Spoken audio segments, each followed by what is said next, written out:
Avec vous, Christophe Jacubizine, après Jean-Louis Borloo, l'Élysée a dans sa ligne de mire les autres candidats qui auraient des velléités de faire de l'ombre au chef de l'État avant le premier tour de la présidentielle. Oui, Christophe, ça pourrait s'appeler opération Karcher à droite, pour reprendre l'expression utilisée par Nicolas Sarkozy en banlieue. Cette fois-ci, l'opération Grand Nettoyage, c'est pour sa majorité. On a parlé effectivement hier de la première étape qui est réussie. Il s'agissait de dissuader Jean-Louis Borloo de se présenter en avril prochain. Manifestement, l'Élysée était plus au courant que les plus proches de Jean-Louis Borloo. On apprend ce matin dans Le Parisien qu'Olivier Biancarelli, le conseiller politique de Nicolas Sarkozy, aurait été mis dans la confidence dès vendredi soir. On apprend encore ce matin que l'Élysée a joué avec la psychologie de Jean-Louis Borloo.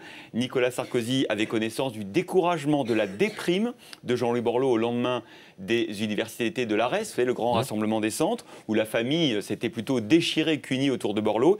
Bien, l'Élysée savait que Borloo hésitait. Il a craqué en septembre. Ensuite, il a été traité au château, en haut lieu, confie ce matin dans le Figaro, cette fois-ci, un conseiller de l'Élysée. Et Nicolas Sarkozy et Jean-Louis Borloo se sont vus discrètement à l'Élysée il y a 15 jours. Oui, et pour parler de quoi? Peut-être justement de l'avenir de Jean-Louis Borloo.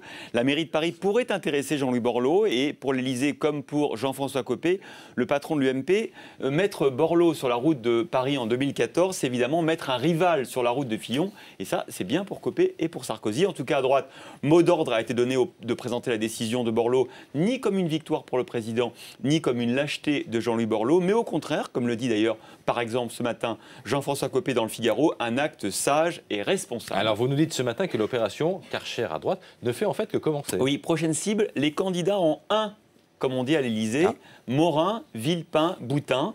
Il y a un péché capital qui sommeille chez chacun d'entre eux, commente perfide un conseiller.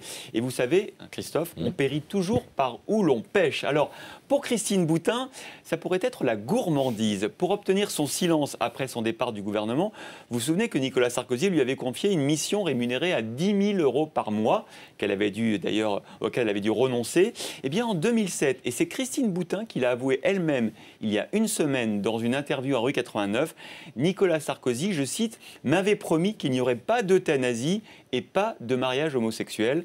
Qu'obtiendra Boutin en 2012 pour ne pas se présenter? On le saura bientôt. Ah voilà, pour Christine Boutin, quelles sont les faiblesses de Morin et Villepin? Alors pour Hervé Morin, le péché capital, ça pourrait être l'envie. Hervé Morin veut prendre la relève de Borloo comme candidat du centre droit.